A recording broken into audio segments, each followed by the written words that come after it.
Hi, Victoria Rowell here in Hollywood. Now you may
Thank you for watching the World Community Magazine's Hour of Power Live on Facebook with your host Edward McQueen and April Garner Davis.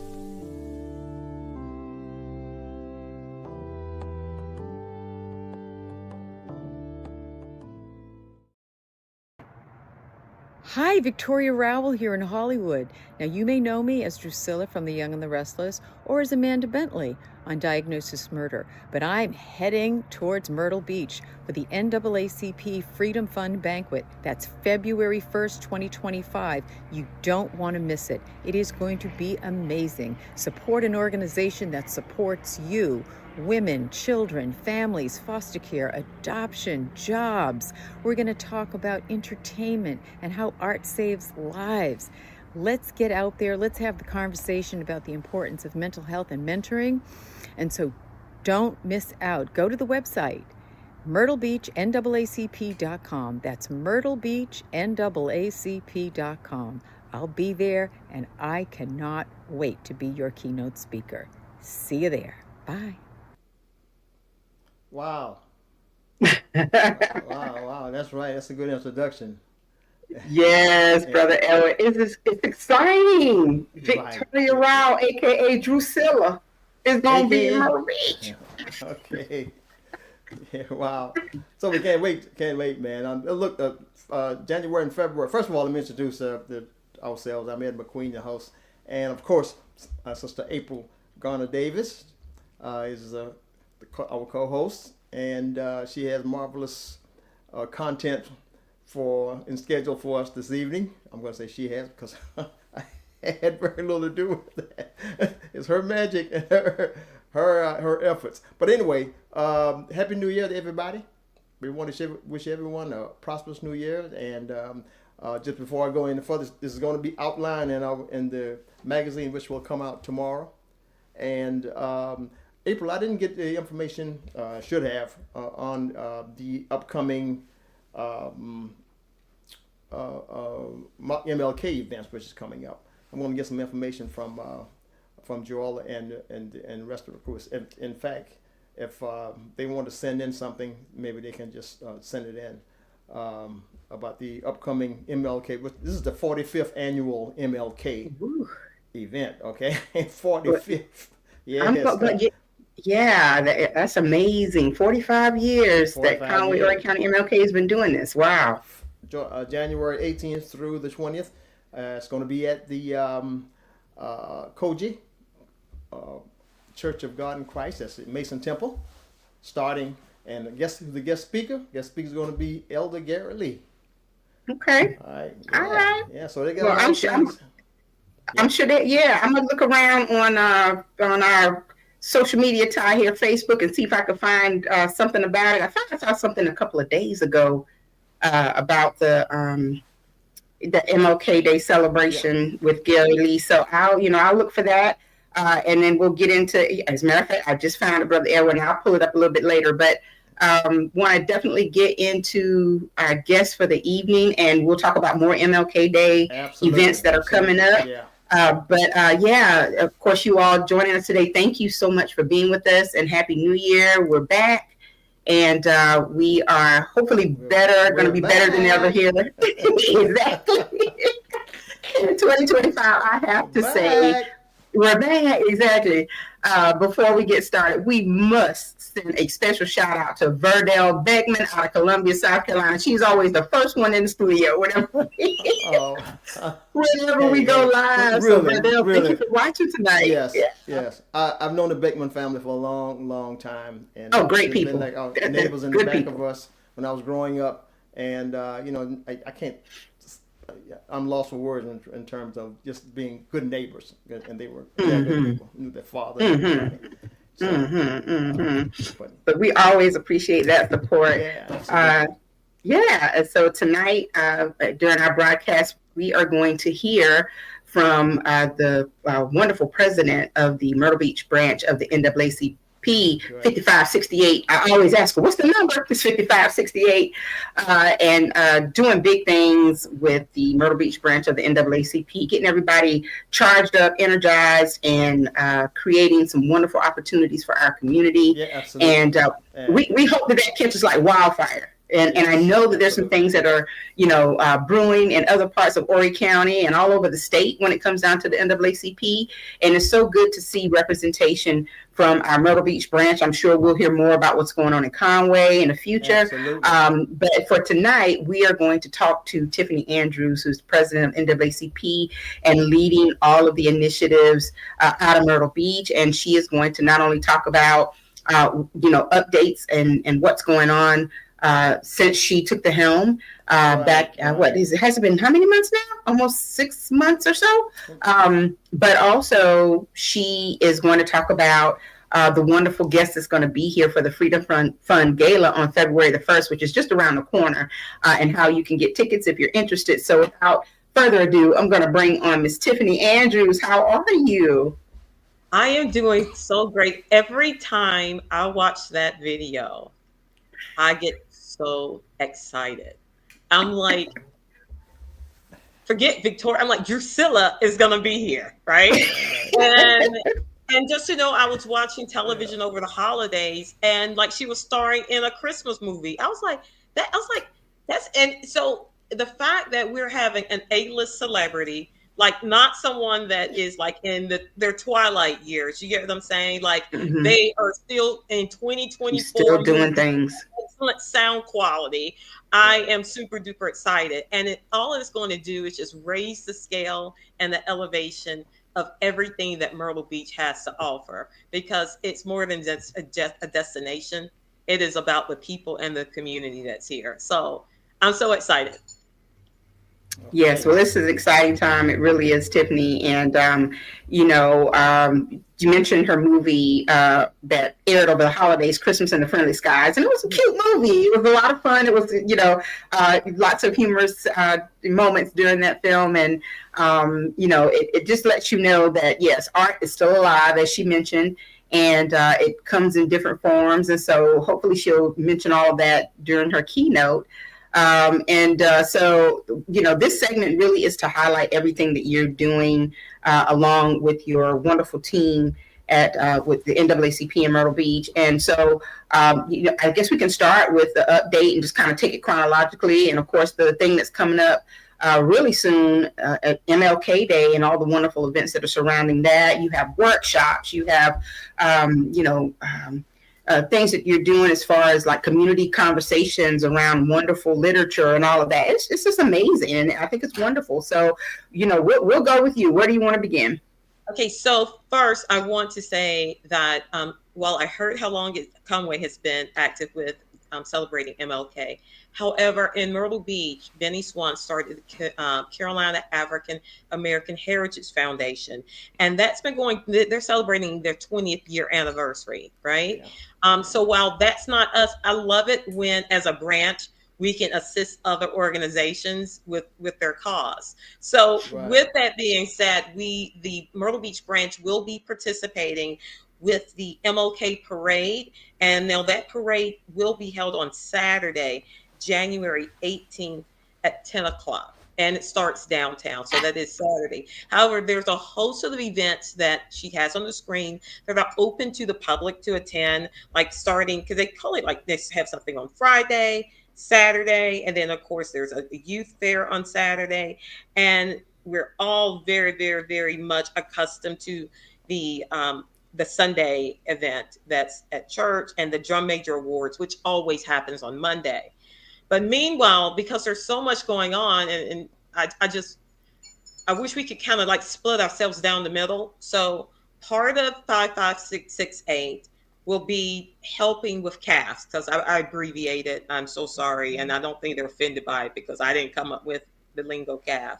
And then another group of us will be in Columbia celebrating MLK at the State House. It's called There's No Winning in Giving Up. There's no whining, I'm sorry, in giving up King Day 2025, and that's January 20th. A few of us will be in Columbia. That rally kicks off at 10 a.m. Meanwhile, that's where my vice president will be. Yeah, there we go. That is in Columbia, and the state has definitely asked us to be there. So my vice president, Robert Nesbitt, he will be attending that event on my behalf, because I'm still going to be here in Horry County, and I was hoping I could make Columbia, but that's where you belong. Well, okay, you're right. It is where I belong, but I got to get out every now and again. So I just received an invite from Pastor Matthews to ask if I would be on the panel for their MLK event that is in Chesterfield, and that is actually on Monday, on the 20th. So we will have Myrtle Beach NAACP, which covers from Little River to Surfside. We're actually doing our due diligence. So we're covering along the coast. So those are the things that are happening for MLK. And we're so excited to promote that to the community so folks know that it's going on. It's not us that's doing it. However, I support the organizations that support us, because that is the foundation of what community service is. Mm-hmm. And so, Tiffany, along with the MLK Day events, you also have you and your team, meaning the executive committee of NAACP and its members who participate, have put together some ideas on other community-related events that will enrich and empower people through a number of different topics that will be covered. And I think you have some things that are slated and even something that's coming up in April with dates yet to be determined. So why don't we get into that a little bit? Talk about why it's important for you to pull together initiatives like this for the community. Okay, so when we started out the gate, we actually put on our very first 4 financial management workshops in the fall. So October, November, and it was like business 101, new home ownerships. So we did 2 things for personal lives, and 2 things for business lives, right? After that, we actually had a retreat, which I suggest for all nonprofits. Get together, find out what your community wants. You may think it wants one thing, they think the other. Find out what your membership base wants. And from our retreat that we held, it was like, hey, what about some of these other items? Like, what about wills? Things that people well, I don't know how much money is going to be left when I leave here, but for sure I have property. So it's like, what about these things that people want to know about? So we will have an event happening. The first one is going to be on February 8th. It's Wills and Estate Planning. Now that will be presented by Tom Winslow of Winslow Law Firm. We're holding it at St. Paul AME, and it's at 10 o'clock. So those workshops normally last between an hour, 2 hours at the most. It just really depends on how engaging the community is.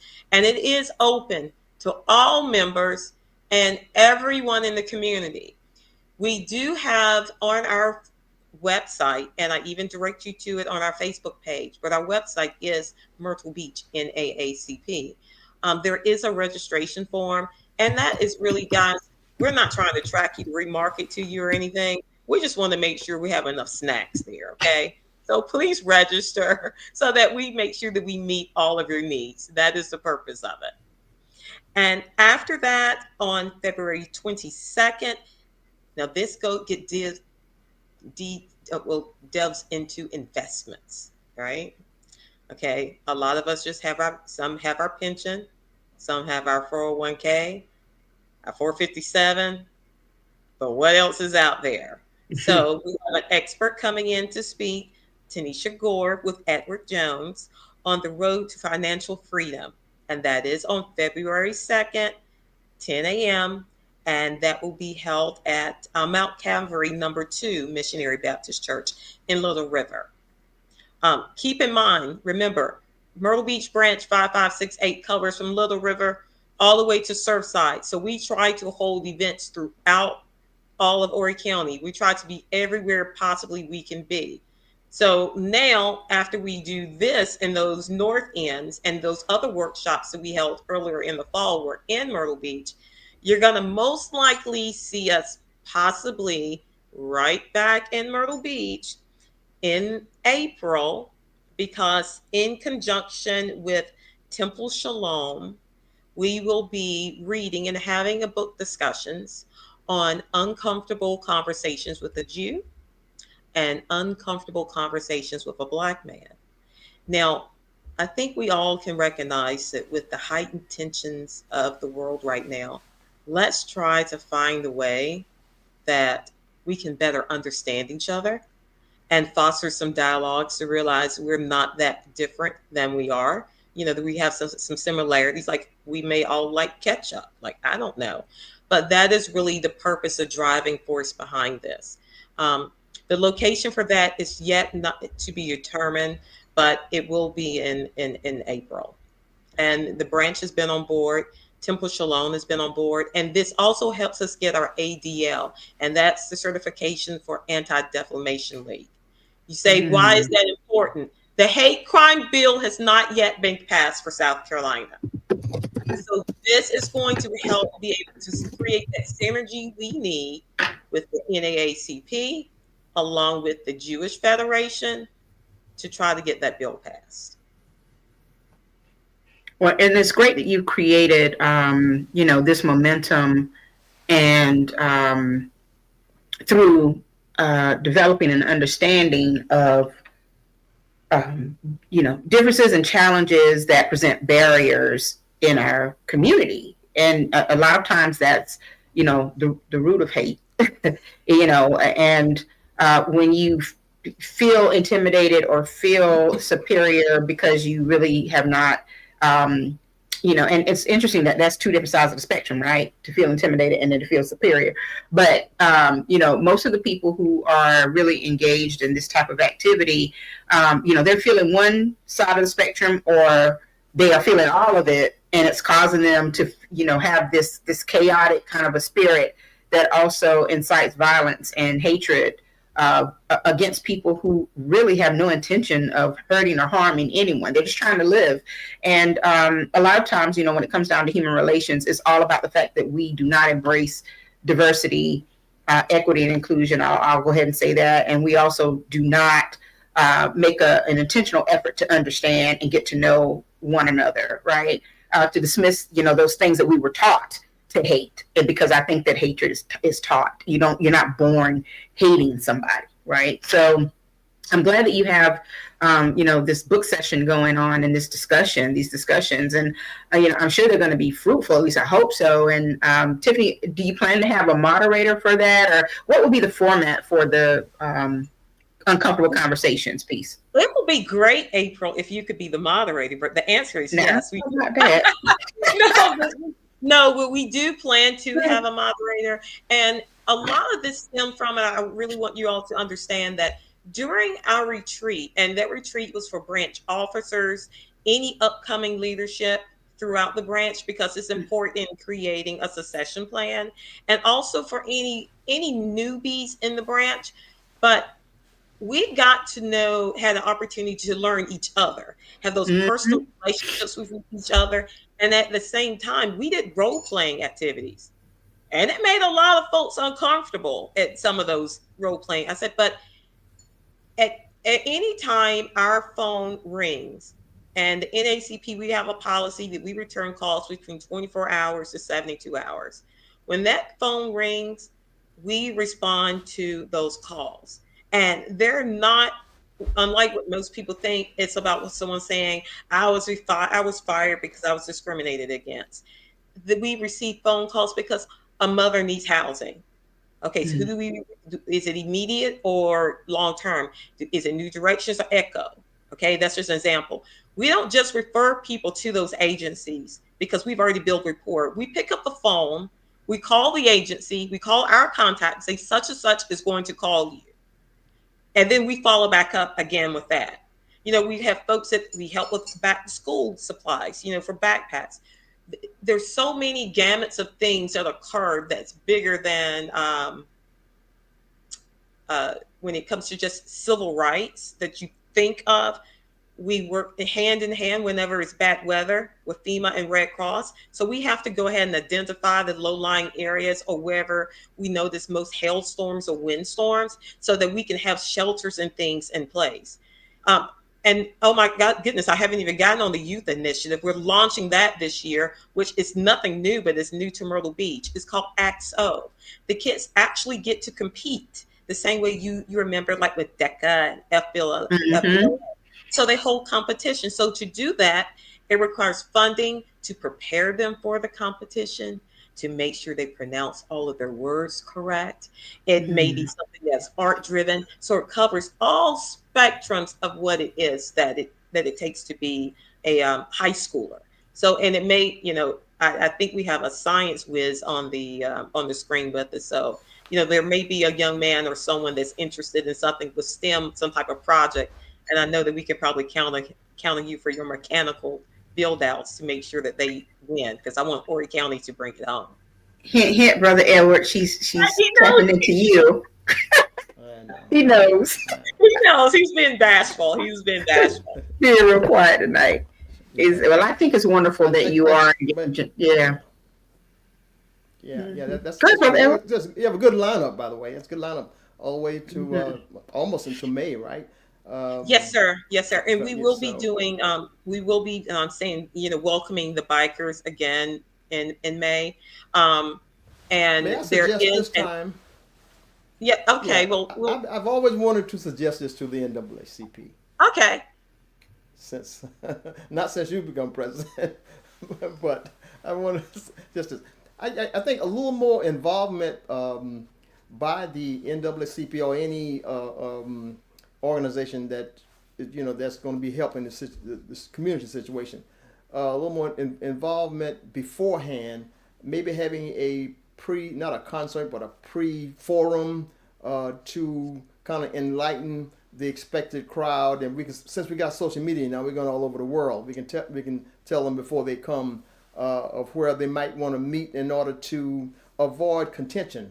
And this may even build up the rapport with the city to kind of the city can really greet them more now, because it seems like now they don't even want them here. Okay, I mean, it just seems that way. Well, okay. I know a few years ago, I don't know if it still happens now, but there was a time, and this was under Brock's administration. She's still the police chief in Myrtle Beach, but there was like a, in layman's term, like a do's and don'ts. I'm just saying that, things to do, like hit your dome light when you're stopped. So what you're asking for, it has been done, and it can definitely be enhanced, and that information can be easily pushed out. You didn't have social media then. Right.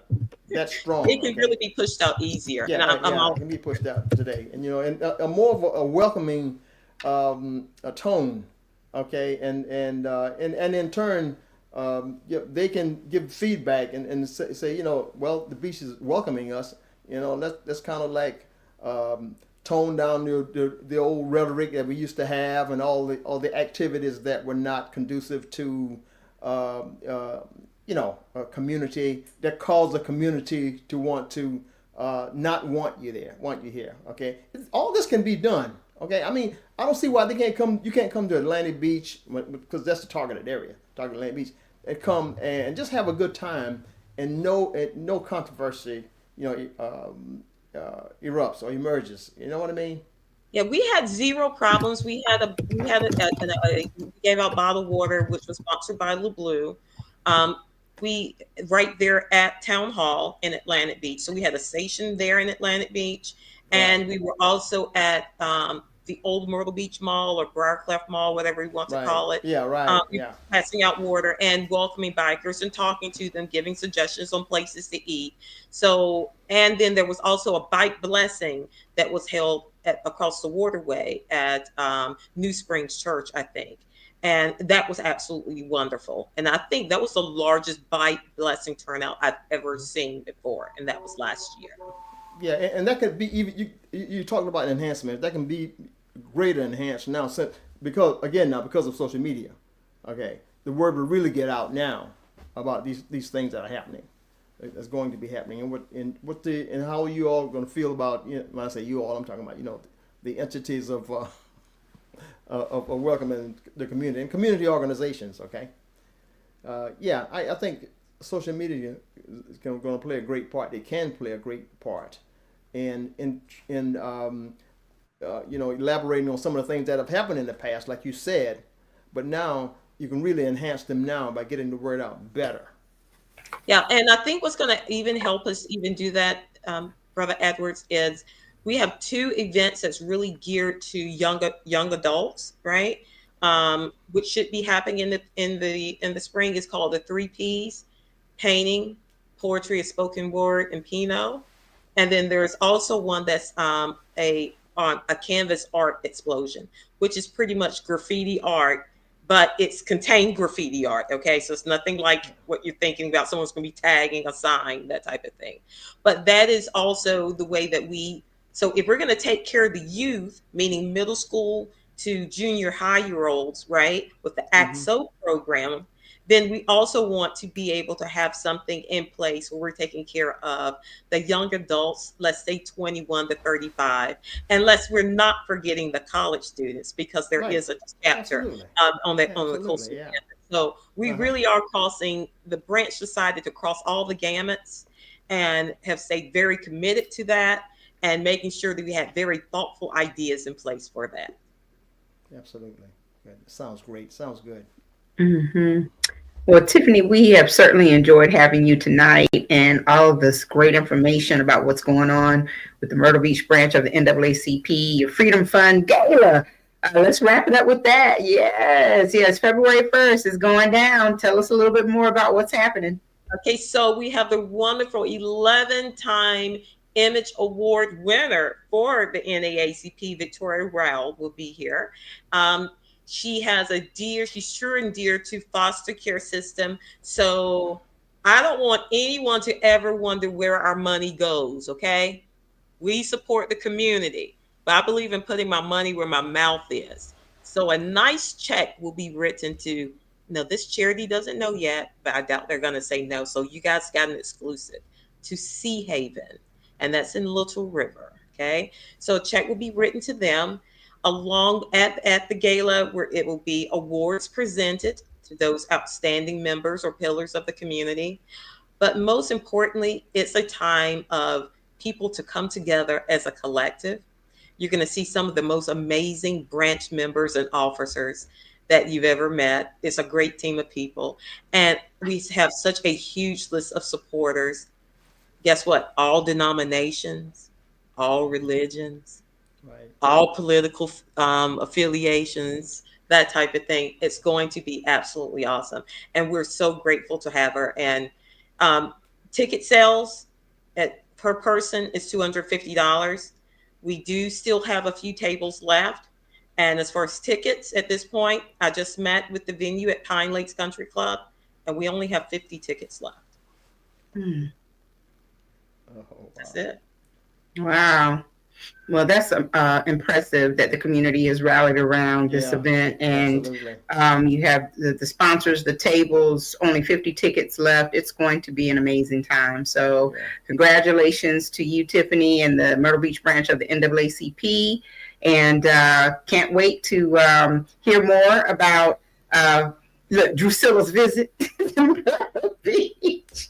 Can't wait to see. I can't wait. Brother Edward, that's going to be newsworthy. Sea Haven being the beneficiary of proceeds from this event. That's awesome. That's awesome. Yeah. Yes. Well, thank you. I appreciate it. Yeah. So, well, thank you for being with us tonight. We really do appreciate it. And of course, if you want more information about what's going on with the NAACP, all this wonderful information Tiffany shared, do you still have information on the website regarding the gala? Yeah, so the gala information is on our site, myrtlebeachnaacp.com. And there on the homepage, it lists all of our upcoming events and even our branch meetings. And there is a page for gala details for purchase. You can purchase tickets online. There's also a page for membership. You can purchase your membership online there too. Okay. And if that's not good enough, moving forward on our Facebook page, we have a calendar of events on our Facebook page for information. Now, because I know that there's so many age groups that are involved in NAACP, moving forward, one of the things that we all decided we wanted to be able to do is to be able to send out a mailer, especially to our older demographics, so that they can see quarterly all of the things that we have planned. While things may change some, but they'll at least know what is going on. Because the last thing I want to hear someone say, well, I don't know what the NAACP is doing. Because if you're saying that, I kind of think you're living under a rock. Because I know these ladies kind of have me everywhere, things I normally don't even do.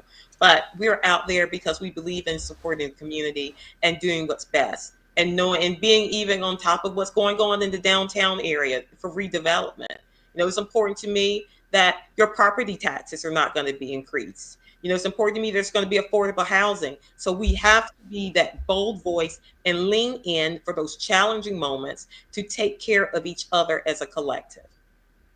There's a question here, just getting on. What's the date? How much are the tickets? Sorry, the date is Saturday, February 1st. Saturday, February 1st. Doors will open at 5:30. The event starts promptly at 6 o'clock. I just got an extended time for it to conclude at 9:30, and ticket price is $250. Table sales ranges from $150, which I think are sold out now, up to $5,000. And it provides table, take your own dedicated table, a plated meal. This is a formal affair. This is a gala. This is black tie. And Tiffany, do you what are the is the $250 straight general admission price? Do you have any other pricing levels for tickets? Well, at one time we did have tickets for seniors, but that closed on the 30th. So it was a discounted price for seniors, but that ended up closing on December 30th. Okay, now that's per person, not per table. That's per person. It's $250 per person. For sure, yeah. This is a fundraiser. Right, absolutely. At a country club. We got your point. We got your point. with dinner and celebrity keynote. Yeah. And your point. A nonprofit organization that's going to benefit. A scholarship fund and a lot of other things that need to be taken care of. I get it. We get it. Fundraising is hard. That is a hard thing to do when you are a nonprofit organization. It's so hard. And I do want to, I do, before we go, I wanted to say this. So people may say, well, what else are they doing in this community? So the Pelicans has partnered with us, right? And they are going to so it will be kids, not just from Myrtle Beach, even on the north end. If I get some south end kids too, doesn't matter. And they'll have a day at the Pelican Stadium. They'll go and see all the behind the scene things so that they'll know that, we can't let our minority kids think that, the only way you can make it in life or be successful is to be an athlete, right? There's all types of jobs that are available in careers. So there's going to be a behind the scene day for any of our youth at the Pelican Stadium. And meanwhile, for team building, whenever you become a new member, Linda is our membership chair. She will be hosting every quarter like a new member roundup.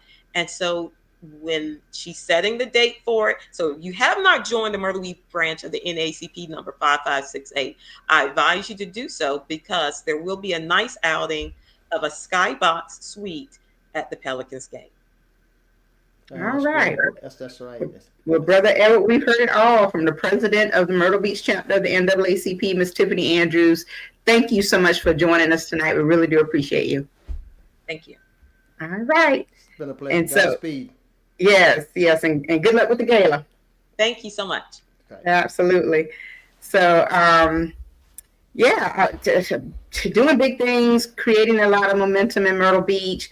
And I think it's just wonderful. If you want more information about membership and even, the gala tickets and sponsorships or anything that's still available, visit the website, mbnaacp.com. It's here on the screen. And you'll find that membership information. There's also a Facebook page, and I will, I think I can share my screen and pull that up real quick so that you know you're on the right page. Yes. So they have a Facebook page. You'll know you're on the right page because you'll see the image of Victoria Rao, aka Drusilla, who's going to be at the gala, and then also great information all about the NAACP and everything that they have going on. And I think it's wonderful, Brother Edward, that they're involved in so much, not only just in Horry County, but she was talking about the PD area, even Columbia. Mm-hmm. PD area, yeah. Yeah, so I think that's awesome. That's very energetic. I can appreciate that. Yes, absolutely. The energy being expended there. Mm-hmm. So we have another fantastic guest tonight. We're going to run the clip one more time, the announcement for the Freedom Fund Gala. And then after that clip, we're going to have Miss Tarsha Anderson-Laboard, Bawse Thangz Consulting out of Charleston. And she's going to talk about something that is really, really important for anyone who owns an LLC. So we'll bring on Tarsha in just a moment. Hi, Victoria Rowell here in Hollywood. Now, you may know me as Drusilla from The Young and the Restless or as Amanda Bentley on Diagnosis Murder, but I'm heading towards Myrtle Beach for the NAACP Freedom Fund Banquet. That's February 1st, 2025. You don't want to miss it. It is going to be amazing. Support an organization that supports you. Women, children, families, foster care, adoption, jobs. We're going to talk about entertainment and how art saves lives. Let's get out there. Let's have the conversation about the importance of mental health and mentoring. And so don't miss out. Go to the website, myrtlebeachnaacp.com. That's myrtlebeachnaacp.com. I'll be there, and I cannot wait to be your keynote speaker. See you there. Bye. All right, Brother Edward, we are back with Tarsha, the biz boss, Bawse Thangz Consulting. Man. Yes. How are you doing tonight, Tarsha? I am doing just lovely, thank you. How are you guys? We're good tonight. Tarsha had a chance to meet Tiffany pre-show, and they were already cooking up some stuff between Myrtle Beach and Charleston. Isn't that something? Yes. Yeah, yes. absolutely. That's how you do it. That's the way it's supposed to be. Okay. Yeah. That's the way it's supposed to be. That's how you bring communities together, right? Yes. Mm-hmm. Charleston isn't that far from Myrtle Beach. It's not. No, look at it. That's part.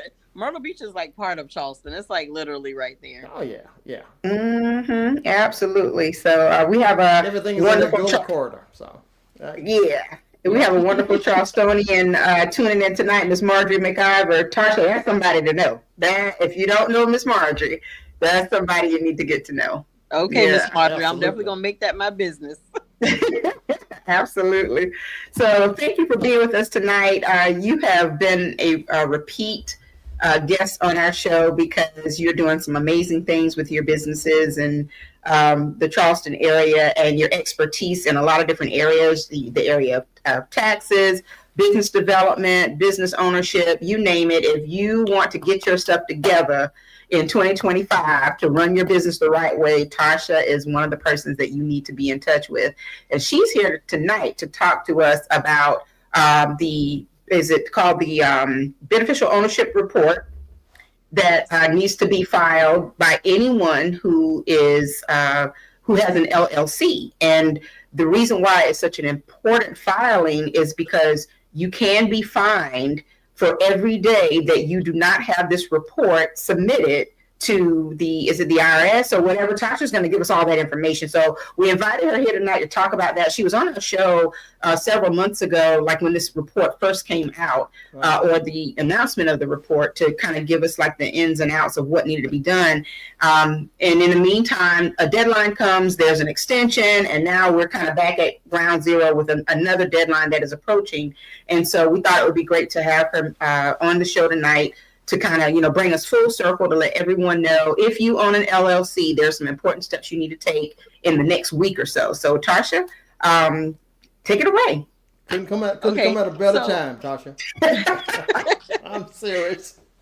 So let me clarify again. So it's on suspension again. So right now, right now it's totally voluntary. If you want to file it right now. Mm-hmm. So what it is they have ongoing litigation about whether or not it violates the rights of business owners or not. So that's why it's been up and down. That's a good question. So right now it's voluntary. You don't have to do it right now, but at the next hearing, that could definitely change, and there'll be another deadline. So my biggest issue with that is, if you do not have someone directly in your corner to tell you that, it's been lifted and you have a week to file it, you are going to be stuck like Chuck. So it's of course, it's a lot of back and forth. A lot of people don't want to file it. My personal opinion is they're in your business anyway. If it's your LLC, go ahead, get it out the way, get it done. But some people are against it. But like I said, if you are not keeping up with it, you will miss the deadline, and then here comes this huge fine, and you're going to be looking crazy, wondering, okay, well, I didn't know that. They're not going to call you. They're not going to reach out to you. People that are getting correspondence is from third parties that want to charge you to do it. Okay. That's another thing to be careful about, right? Right. So FinCEN directly is not sending out any notification to file this form. So if you don't have someone in your corner, your accountant, CPA, or someone who's in that realm, you have no way of knowing. So give us a little more in depth. What does the form say? What is it about? So the BOI form, the Beneficial Ownership Information Reporting Form, it's basically you're stating that this is your LLC. You're the owner of this LLC, is what it's for. And they're really using it to try to catch and stop, I guess, money laundering, shell companies. Some states you have to put in very minimal information to get an LLC. Right. Every state varies, but most states you don't have to put in a social, you don't have to put in any personal info but a name. So could that not be a real person? Very well could not be a person. So it's they're trying to eliminate money laundering through shell companies. Yeah, who sends these forms out, and how do you obtain one? And so you would go to the FinCEN website, fincen.gov, which is I'll give you the technical name, the Financial Crimes Enforcement Network. They handle, of course, all financial fraud, financial crimes, stuff like that, enforce, different financial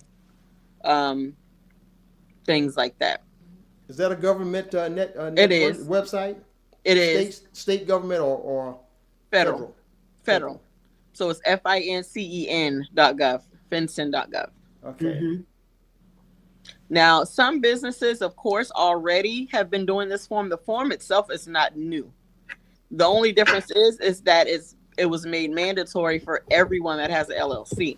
But it's not a new form at all. It's just not generally, you don't need to file it unless you're in a particular industry, especially if you're in the finance industry, then you may already have knowledge and you already have to do certain reportings based on the industry that you're in. So it's not new. It just became, a thing when everyone had to do it. It became a mandatory.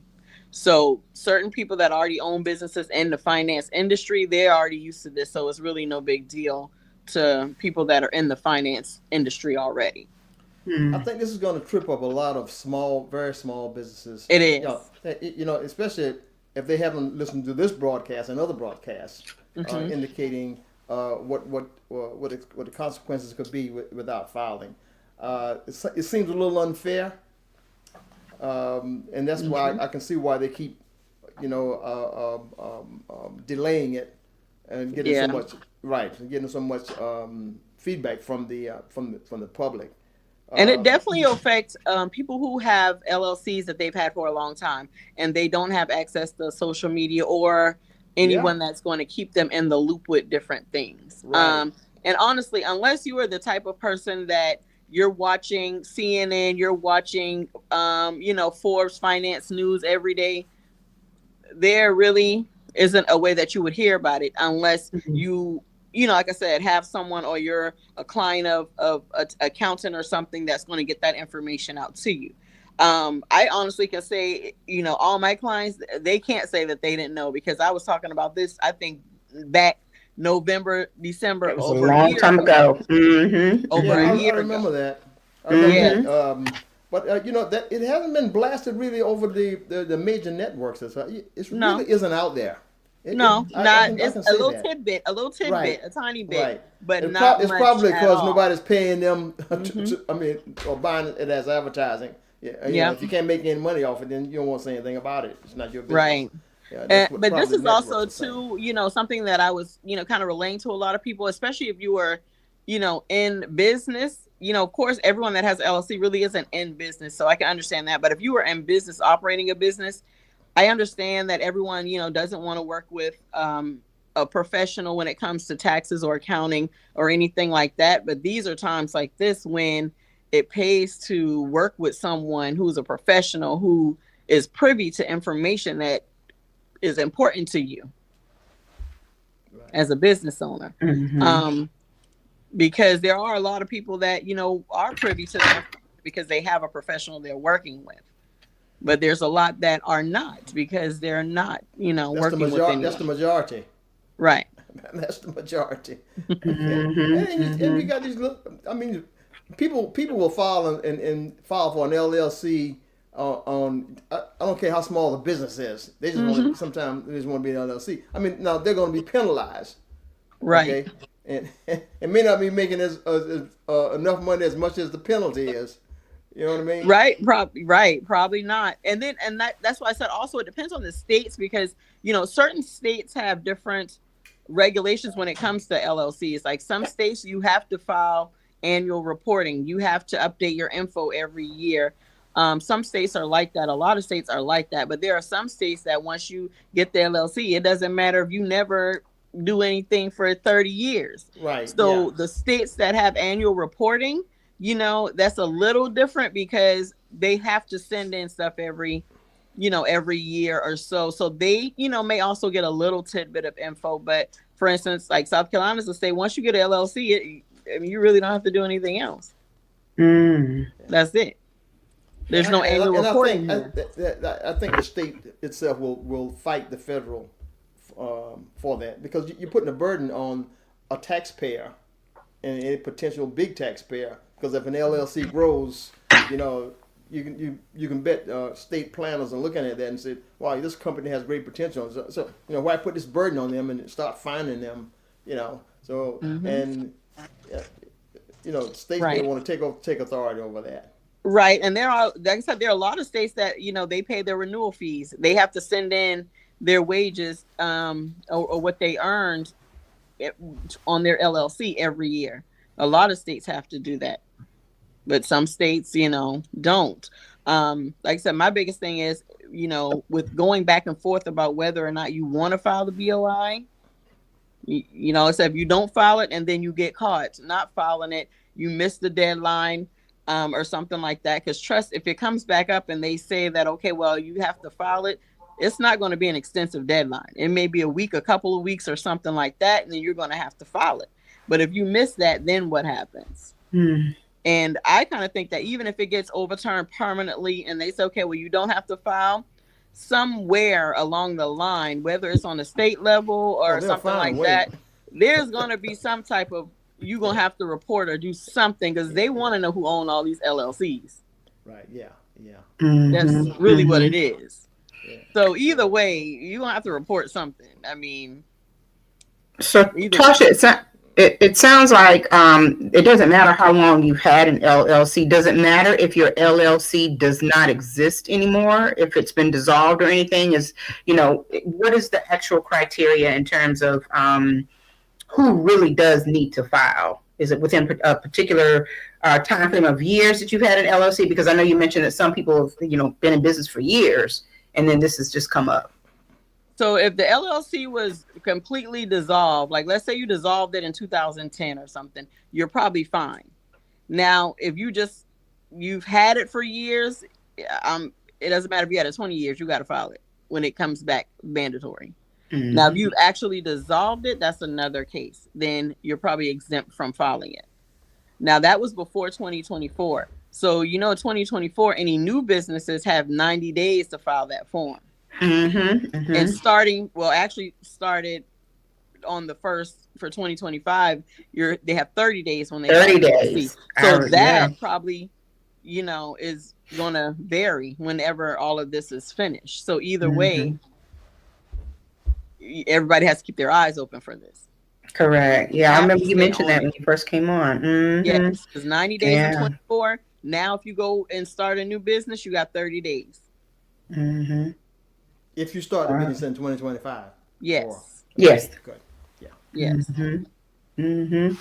I tell you, Brother Elwood, this will keep you on your toes.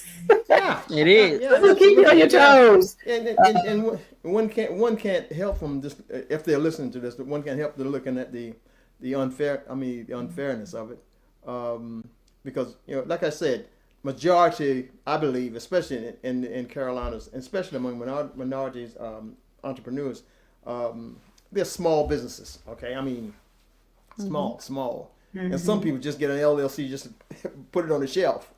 Yes. Okay. Okay. Let's put it on the shelf and say, "Well, my company's an LLC and hadn't done business in years," like you just said. Right. But that they have to file. They have to file this form. Yes. The good thing is that the form is free.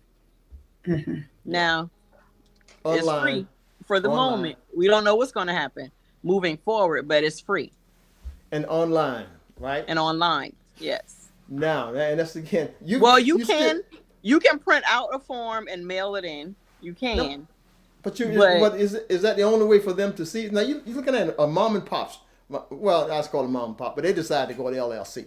Okay, and these people are not well versed with computers or anything digital. They want something in the mail. Right. Well, if it doesn't come in the mail, they're out of luck. Oh, it's not coming in the mail. If you want to file it, you have to go to the website and you can print it off, a PDF. But it's not going to come to you. It's not coming out to you. That's where the unfairness comes in. Yeah, it's not coming out at all. Okay. If you get a letter, then it's going to be from a third party trying to say they'll file it for you and you pay them. Yeah. And that I'm sure can be very expensive. And I've seen all the way up to $250. Oh, yeah. I'm sure everybody's got one of them in the mail. Everybody got one of them in the mail. That's actually how some people even found out about it. Wow. Yeah, but it also has a tendency to look at that as a scam. I mean, if it is. Be careful. What it is a scam. Yeah. Of course, there's always a way to scam her. And even if you look on the fencing site, it is giving awareness to that, basically telling people that if you receive some type of correspondence that, it's pretty much at your risk because there are scams out there. Yeah. So Tarsha, I know that, one of the things that had everybody really anxious when this information first came out was the announcement or the communication about the amount you could be fined per day. So even though it is, stalled right now, what's the amount that they're still saying you can be fined per day if you get $590 up to $10,000? Gee whiz. No. That is ridiculous. Some LLCs don't make that in 10 years. Well, listen. Those people say you better speak up and say it's your LLC. That's all you got to do is say that it's yours. Yeah, that doesn't make sense. Yeah. They just want you to take ownership. That's all. They just want you to say that it's yours. Just say it's yours. That kind of information, I can't see that. I can see it being overturned. I can see it being overturned. It's back and forth, but like I said, even if it's not that, trust me, it's gonna be something. And you can blame again all these fraudulent people, the PPP and all these fraud people for this. One bad apple is gonna make everyone have to pay. Speaking of PPP, someone from one of our viewers from Colombia was trying to get some clarity about that part because the person thought that you were saying this needs to be filed as a way to kind of I guess identify or to kind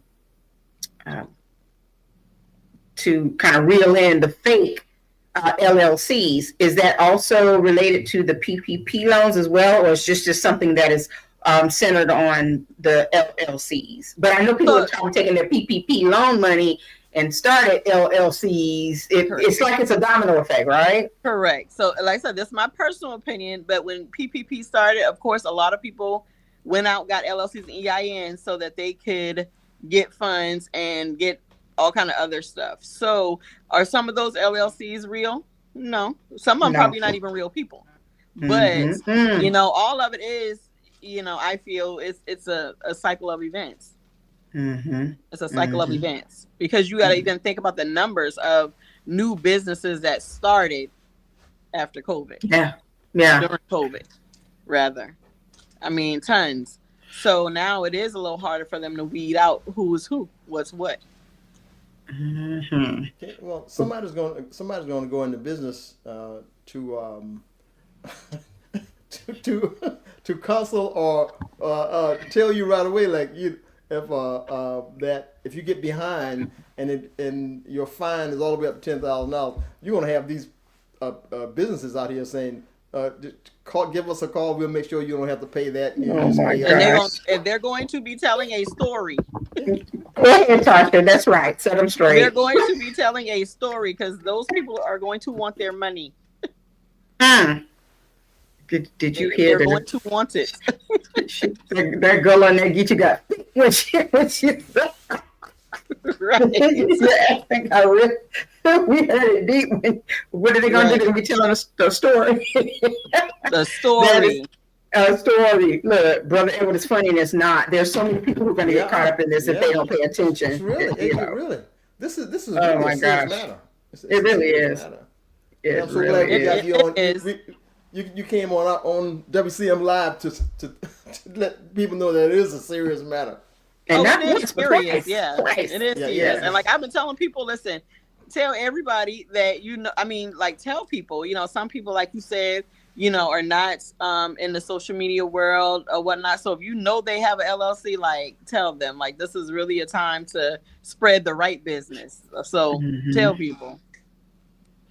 And I know you mentioned people who probably had businesses open for a very, very long time. But to your point about the new businesses that started, there are a lot of young people who launch businesses, like millennials and even some Gen Zers. And because they have their little T-shirt business, their little this business, little that, and a lot of them launch businesses without really knowing how to conduct business. And this is a part of conducting business, staying on top of these types of things. And so. If you're listening and some young people who just recently went into business, let them know about this filing. And, even send them a link. This is on YouTube. Send them a link to this broadcast. And if they have any questions or whatever, I'm sure, we're going to share Tarsha's information a little bit later. And we can even refer back to the original broadcast.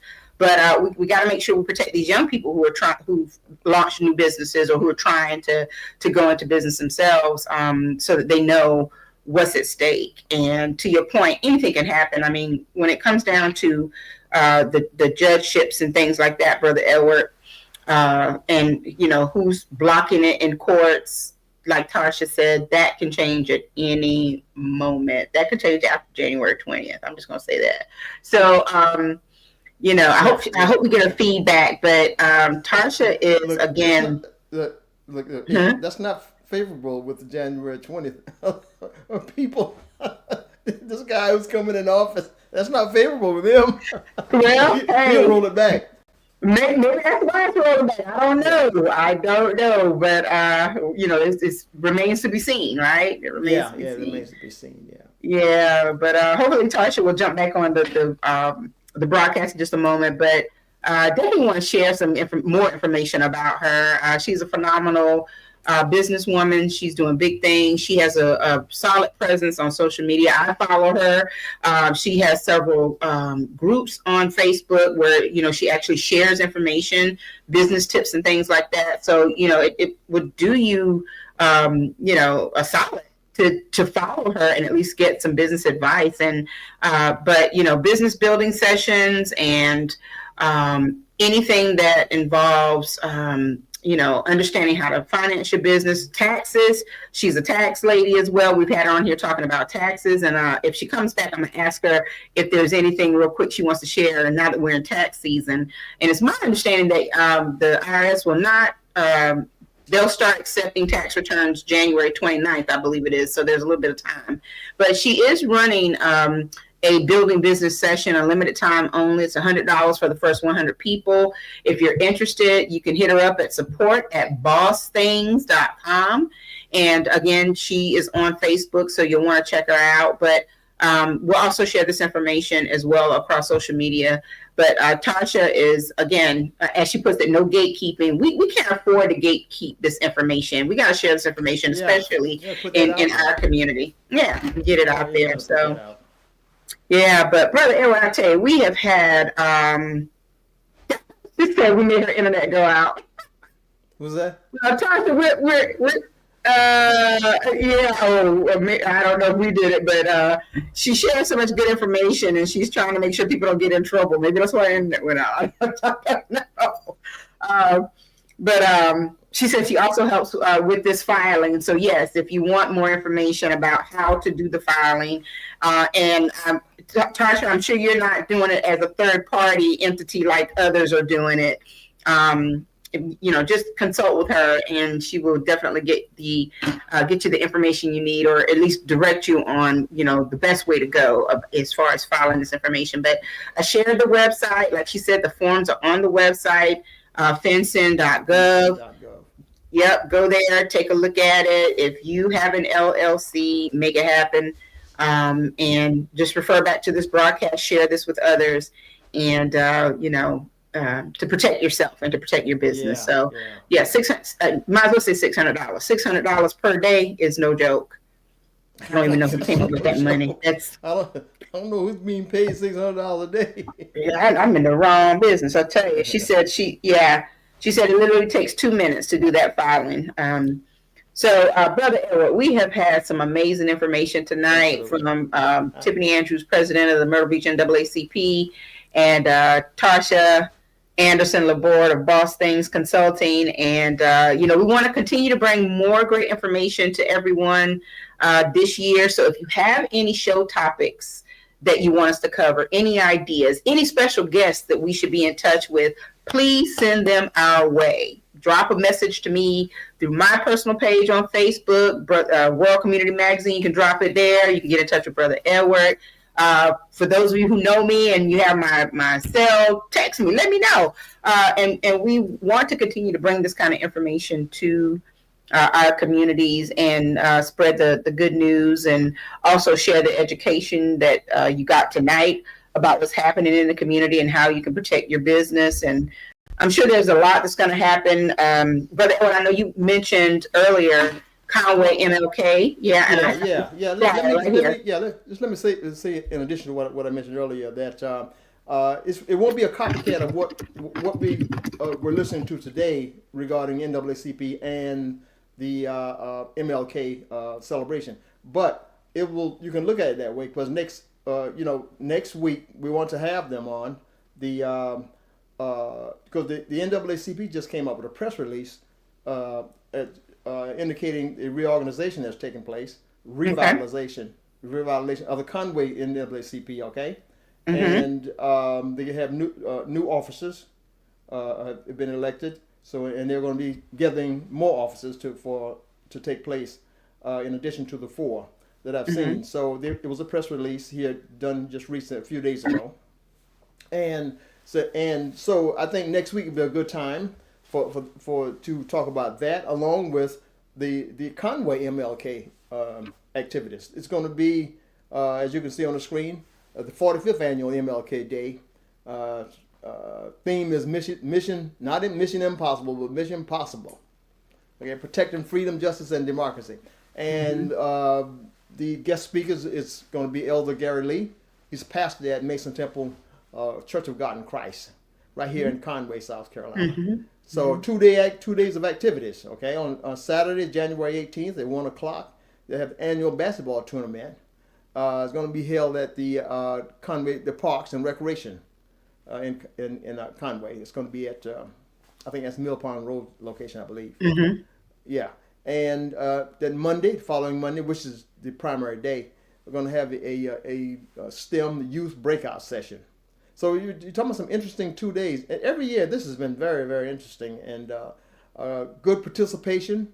And we're looking forward to for that occurring this year again. I believe the new president of the NAACP, I'm not sure, but I think it's Brother Kenneth Floyd, I believe. But anyway, it's just new.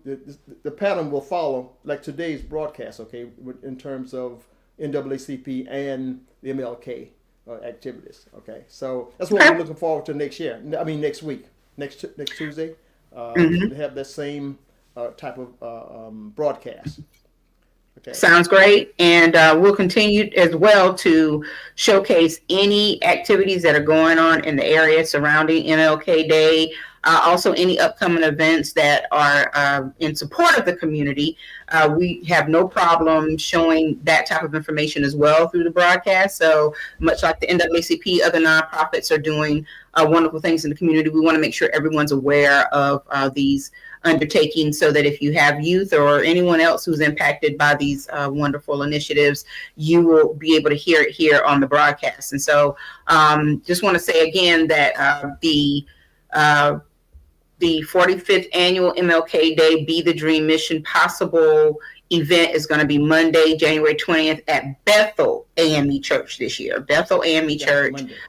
11 a.m. But Pastor Gary Lee of Mason Temple will be the guest speaker. And I think it's great, because I think it kind of travels around Conway, every year or whatever. And so that's good. But yeah, you can find this information on the Conway Horry County MLK Planning Committee Facebook page. We'll have it posted on the World Community Magazine. It'll be in the network. We're trying to push it out as much as possible. And if those of you who are watching, if you have information and news about what's going on in the area, please push it to all of these pages, the network, World Community Magazine, as much as possible. There's also the Horry County Black Community United page that still exists. There's information that I share there as well, because as Ms. McIver mentioned earlier, as a community, we need to develop almost like a community network calendar here so that everyone knows what's going on and that we can, spread the love and make sure that we can all participate and attend these wonderful events. And so thank you all so much for joining us tonight. Thank you, Ms. Verdell. April, let me say something. I just want to let people on to what occurred on Sugar Hill. The sugar. Sugar Hill. The mighty organization, the Whittemore Race Path Historical Society, headed by Ms. Cheryl Adamson, and that group, they put on. They continue to follow their mission statement of making sure that the legacy of Conway and Whittemore and the community does not dissipate and it doesn't disappear. So during the month of in the past December, in a few weeks back, we had I'll say a week, but I photographed anyway the event of a ceremonial plaque at the 100th anniversary of Latimer Funeral Home. That's 100 years that was going on, and they placed a plaque. The Whittemore Race-Based Historical Society placed the plaque on the door. Fabulous event, a good ceremony. The mayor was there, and things went just really well. And they kept going. They kept the Whittemore Race-Based Historical Society kept going. And this past Saturday, as you probably heard of, that at Singleton Grocery. I mean, there's a lot of history behind Singleton Grocery and the mighty Singleton family. Mr. Ben's store. Mr. Ben's store. Mr. Ben's store. Yeah, on Sugar Hill. And, That's right. And some 60 some people showed up. They had the chair seating and red carpet treatment. As speaker, the mayor spoke, and the highlight, of course, was the placing of the plaque on this historical building right there. That's the Singleton Grocery. So we just want everybody to know that these things are going on, and a lot of people have not forgotten the history that has brought us this far, and all the people who struggle with their I wouldn't say a struggle, but who carried us in terms of entrepreneurship. Things like Mr. Ben's store over there in Sugar Hill. Mr. Ben's store. Mm-hmm. Yeah, my mom wouldn't allow me to go over in Sugar Hill, but I heard a lot. But anyway. Why was that? You probably weren't doing what you were supposed to be doing while you were on Sugar Hill. Yeah. She wouldn't allow me to go on Sugar Hill. So I don't know why, but it was too rough or something like that. But anyway. There was nothing rough about Sugar Hill. I grew up on Sugar Hill. As I'm finding out, it's a really good place. Yeah, and it was just a lot of history. I mean, Sugar Hill. Yes. Yeah, a lot of history as to why it was called Sugar Hill and all that kind of stuff. But it's going to be in the upcoming magazine. Okay, should be out in about 2 days, maybe tomorrow. Mm-hmm. So I just want to let people know about that and let the whole public know about that. So look for it, and. We hope you all had a good listening to the broadcast this evening. Certainly had some interesting people with all this information. This is valuable information. Okay? Absolutely. Okay. Maybe Brother saving some LLCs. Oh yeah, we hope so. Saving a lot of them, I'm telling you. We need to continue to circulate this information in our community. Right. But I don't think we can close out this broadcast without paying tribute to Travis Overton, who was a great friend of World Community Magazine. He was a personal friend of mine, and I'm still very shocked to know that he's passed on. And I think it's beautiful, to see all of the love that's being extended to Travis's family, friends, and colleagues. And Coastal Carolina University is certainly paying major tribute to him. And even tonight, I'm going to show this image here. The Sky Wheel in Myrtle Beach has gone teal in honor of Travis. And so we just want to say to the Coastal Carolina University family, to his brothers of Alpha Phi Alpha Fraternity Incorporated, to his family in Murfreesboro, Tennessee, to all of his friends, to everyone he's impacted through his community service and all of the wonderful things that he was involved in. We will miss you, Travis, and thank you so much for all that you did to impact education at Coastal Carolina University and all that you did in Horry County. It was just wonderful knowing him. And it just reminds you that you really cannot take life for granted, and you can't take anyone in your life for granted. Absolutely. And, we certainly do wish Godspeed to his spirit. And we know that he's flying high, just as high as he was flying here on Earth. I'm sure that he's ushering in some people at the big college in the sky is what I called it, but he will be missed. And so I just wanted to make sure that we paid tribute to him as well. Thank you so much for all that you did, Travis. You will be greatly missed. You were an amazing person. You're right, Laconet. He was an amazing man. So just wanted to do that, Brother Edward. Yes, absolutely. Yeah. So we appreciate all of you tonight. Thank you so much for being here with us. And again, for all the great information. Tune in next week. Brother Edward has already given you the lineup, so you already know. Spread the word. We'll put the promo out as soon as possible. Again, Happy New Year. We're back. Brother Edward, we're back. We're back. We're back. We're back. So again, thank you all so very much, and we'll see you next week. Thank you, April, for your narrative ability to carry us. I learned that on Sugar Hill. On Sugar Hill. Sugar Hill, top of that. I told you my mom was already going over there. I don't know why. I'm gonna find out. Hey, Miss Linda Carter Davis, Happy New Year. How are you? All in Illinois. Yes, one of Whittemore's finest. Yeah, we're glad that you tuned in. She's one of Whittemore's finest, really. 1962, my mom's class. Yeah, absolutely. Awesome. Well, you all have a wonderful evening, and we'll see you next week. Godspeed. Yes, take care. Thank you for watching the World Community Magazine's Hour of Power Live on Facebook.